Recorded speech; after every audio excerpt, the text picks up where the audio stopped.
Hey gang, it is buyer month. I'm so excited. I actually really enjoyed working with buyers.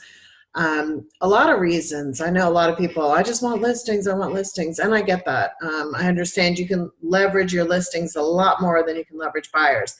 But I also feel like buyers you're spending a lot more time with that you can easily generate a lot more referrals, especially in the during process.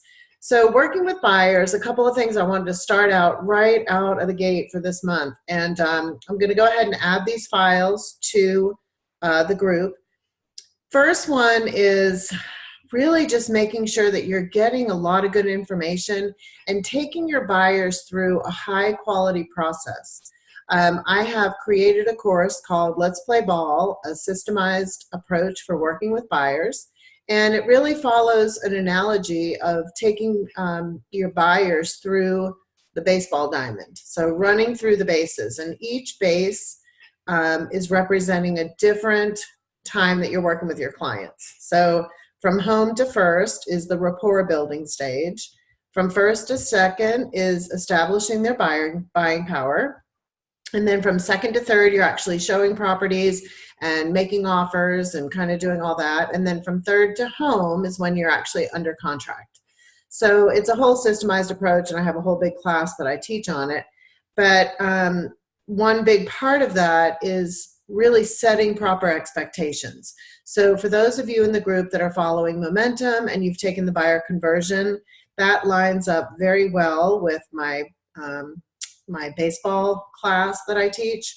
But it's also about setting those expectations. So the first thing is just kind of knowing where your people are in the process. And I think what happens is we get a buyer, we get excited, and we start talking to them as if they're already under contract. So I think it's important that you communicate with your clients based on where they are in the buying process.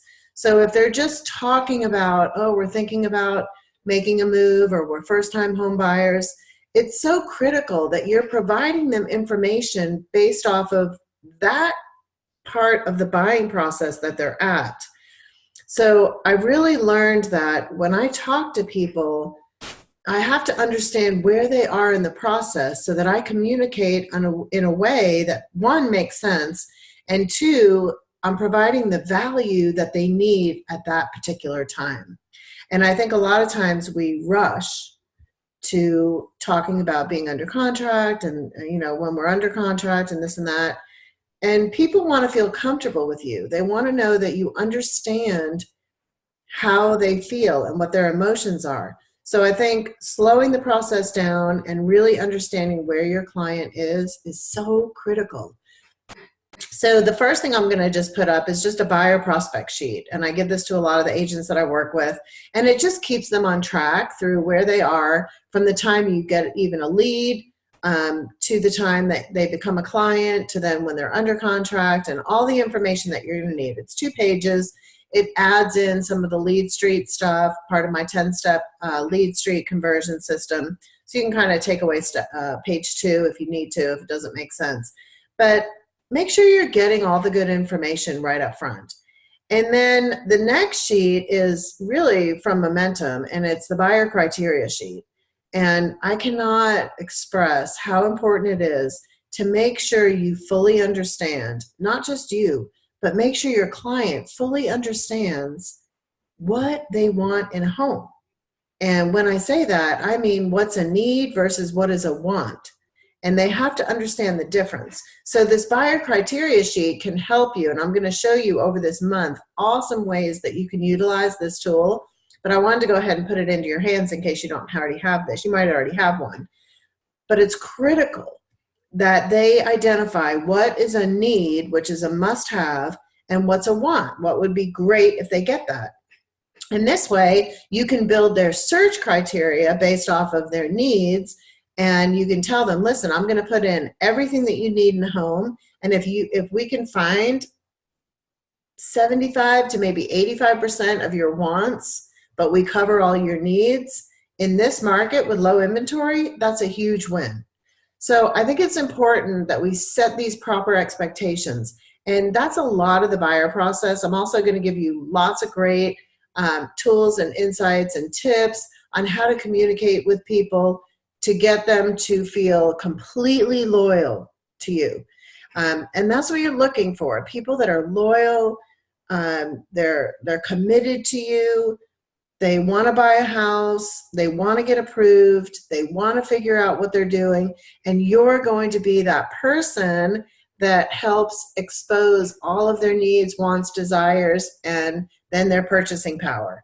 So it's going to lay out pretty cool this month. I'm really excited. I just wanted to get these first two things in your hands to kind of get the ball rolling for the month of buyers. This is our last month together, so I'm really excited. I hope I get a lot of input. We'll have 3 homework assignments this month. I want to take off one just because of the holidays, but there will be 3 homework assignments based around working with buyers. So I'm really excited for those. I know some people have said that they can't wait for this month because some people are buyer's agents, and that's really all they're doing. So I really hope that you get a lot from this. Please feel free to always reach out if you want extra resources. I have tons of stuff between lead conversion and buyers. I have a lot of stuff for listings too, but I have a soft spot in my heart for buyers. I just always felt like the hero. When I was working with buyers, I just always felt like the hero, and they were so excited. And I don't know, the true joy. I feel like the buying process is a little more exciting than the selling process. Sometimes they're moving out of state, and so you don't really know what's happening on the other end. Sometimes you do, and you're part of both, and it's great. But people that, are getting that home, they're so excited. And that really was a big joy for me in my real estate career, was working with buyers. So much fun. So anyway, I look forward to giving you lots of tips and tricks and tools and buyer brochures and all kinds of fun resources to move forward. And I'll tie in some RE/MAX things as well, keeping in line with the RE/MAX stuff. And I really hope that you've enjoyed our journey together. For me, I've learned so much. I have so many cool things that I'm going to do in 2018 that I'm so excited about. And a lot of that has come because I decided to step out and create this group. And it's taught me so much. I've met so many new people. I can't wait to see so many of you at R4. It's really been a great experience for me. So I hope that you feel the same way. And please, let's all, even if you don't want to contribute something about buyers, chime in and say hi. Chime in and share something that you have, a win that you've had recently. It's really what makes us all feel excited and compelled and inspired to take vital action. So that action comes from everyone's input. And again, I thank you all so much for this. I'm looking forward to Buyer Month. This is going to be fun, and I look forward to it. So we will talk to you soon and look forward to some more great information. But 2 files are being loaded up tonight. Talk to you all soon. Bye.